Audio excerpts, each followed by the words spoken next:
Hello and welcome to game changers. मेरा नाम है आकाश और अब बात करेंगे मुजीबुर रहमान और नूर अहमद की। अफगानिस्तान के दो स्टार क्वालिटी स्पिनर्स, इन पर आईसीसी ने कड़ा एक्शन लिया है और कहीं ना कहीं एक और गलती इनकी तरफ से होती है तो बात इस नौबत तक आ जाएगी कि भैया आप पर बैन भी लग सकता है। और वो सारी चीजें आपको एक्सप्लेन भी करेंगे इस आगे वीडियो में कि भैया ये डिमेरिट पॉइंट्स जो सिस्टम होता है आईसीसी का, कि अगर खिलाड़ी जो उनका ऑन फील्ड बिहेवियर होता है उनकी वजह से उन पर सैंक्शंस लगते हैं और डिमेरिट पॉइंट्स वहां पर उनके खाते में जुड़ जाते हैं, वो किस तरीके से वर्क करता है, सारी चीजें आपको एक्सप्लेन करेंगे। लेकिन सबसे पहले बता देते हैं कि भैया ऑफेंस क्या है। आईसीसी ने नोटिफाई भी करी है ये चीज कि भैया मुजीब उर रहमान और नूर अहमद पर क्यों सैंक्शंस वहां पर लगे, और क्योंकि उन्होंने, जैसा आप कह सकते हैं ना कि जो कोड ऑफ कंडक्ट होता है आईसीसी का, उसको आपने ब्रीच करा है। दोनों ने क्या कुछ किया है वो आपको बता देते हैं। जो नूर अहमद की तरफ से गलती हुई वो आर्टिकल 2.8 जो वहां पर मेंशन्ड है चीज, उसको आपने ब्रीच करा है। और उसमें क्या होता है, मतलब आप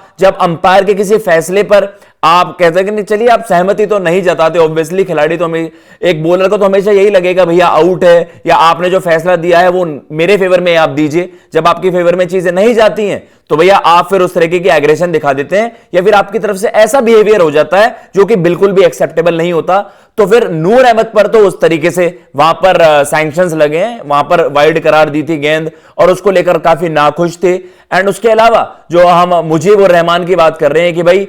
उनको, उन पर जो जिस तरीके के सैंक्शंस लगे हैं, उनका जो ब्रीच है वो आर्टिकल 2.2 के अंडर आता है, जो कि अब्यूज ऑफ क्रिकेट इक्विपमेंट्स और क्लोथिंग, मतलब वहां पर उन्होंने टॉवल से जो स्टंप्स को झटक दिया था, उस वजह से उन पर भी यहां पर कड़े सैंक्शंस लगे हैं। और जैसा कि आप बॉटम लाइन जो आप नीचे देख सकते हैं उसमें मेंशन भी है, दोनों के खातों में आपने एक एक डीमेरिट पॉइंट्स वहां पर रख दिया है। तो कहीं ना कहीं जो इनका ये पहला ऑफेंस था विद इन 24 मंथ्स। तो अब आपको समझाते हैं एक ग्राफिक के जरिए कि किस तरीके से डीमेरिट पॉइंट सिस्टम वर्क करता है। और खिलाड़ी, मतलब कब वो नौबत आती है कि खिलाड़ी को आप बैन कर देते हैं, या तो एक टेस्ट मैच के लिए या फिर 2 वाइट बॉल गेम्स के लिए, बीट ओडीआईज और टी20, जिस भी फॉर्मेट में वो खिलाड़ी अगली बार फीचर करे। जब आप पर सैंक्शन लग गए उससे अगला कोई भी फिक्चर आ रहा होगा, अगर आप टेस्ट सीरीज में अवेलेबल होते हैं, टेस्ट मैच के लिए अवेलेबल होते हैं, तो उस मैच से आप बाहर हो जाएंगे। अगर आप सीधा ओडीआईज खेल रहे होंगे तो 2 ओडीआईज या फिर 2 टी20। तो अभी इनके खाते में, जैसे मैंने आपको बताया, एक डिमेरिट पॉइंट है और ये 24 मंथ्स के पीरियड में आपके जो खाता होता है उसको चेक किया जाता है। आपको रविंद्र जडेजा याद आएंगे, श्रीलंका टेस्ट मिस आउट कर गए थे 2017, अगर if I am not wrong, तो उन पर भी इसी तरीके के सैंक्शंस थे। उनके तो खाते में 5 या 6 डिमेरिट पॉइंट्स वहां पर जमा हो गए थे। तो कहीं ना कहीं यही है कि भाई आप पर कड़े सैंक्शंस वहां पर लगते हैं तो विद इन 1 to 2 आपको क्या होता है, बस आप पर थोड़ा जुर्माना,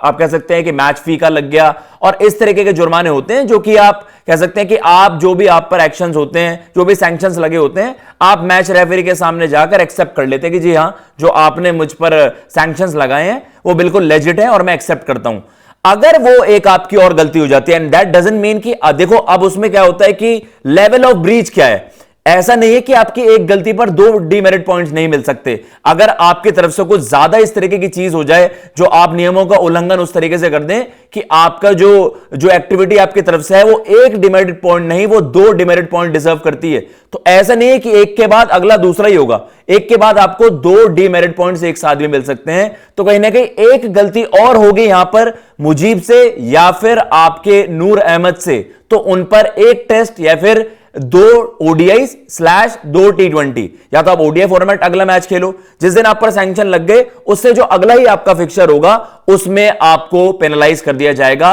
और आपको सस्पेंड कर दिया जाएगा, बीट 1 टेस्ट या फिर 2 ODI/2 T20, जो भी फॉर्मेट आप अगला खेल रहे होगे, जो भी आपका अगला फिक्चर होगा। सिमिलर थिंग गोज विद कि उसके आगे और ज्यादा सैंक्शंस आप पर लगते हैं और आप 6 से, मतलब 5 से लेकर 8 तक, मतलब 7 या 8 तरीके से उस लेवल पर आके ब्रीच ऑफ कंडक्ट जो हम बात कर रहे हैं कि भैया आईसीसी कोड ऑफ कंडक्ट का आप उल्लंघन वहां पर करते हैं, तो आप पर उसको डबल कर दिया जाता है, 2 टेस्ट और फिर 4 ओडीआई या फिर 4 T20 का वहां पर आप पर सस्पेंशन होता है। तो इस तरीके से अगर एक और गलती इन दोनों खिलाड़ियों से हुई वहां पर तो इनको भारी पड़ जाएगा और सीधा बैन लगेगा, सस्पेंशन हो जाएगा, जैसा मैंने आपको समझाया उस तरीके से। फिलहाल इस वीडियो में इतना ही, मैं लेता हूं इजाजत। जय हिंद, जय भारत।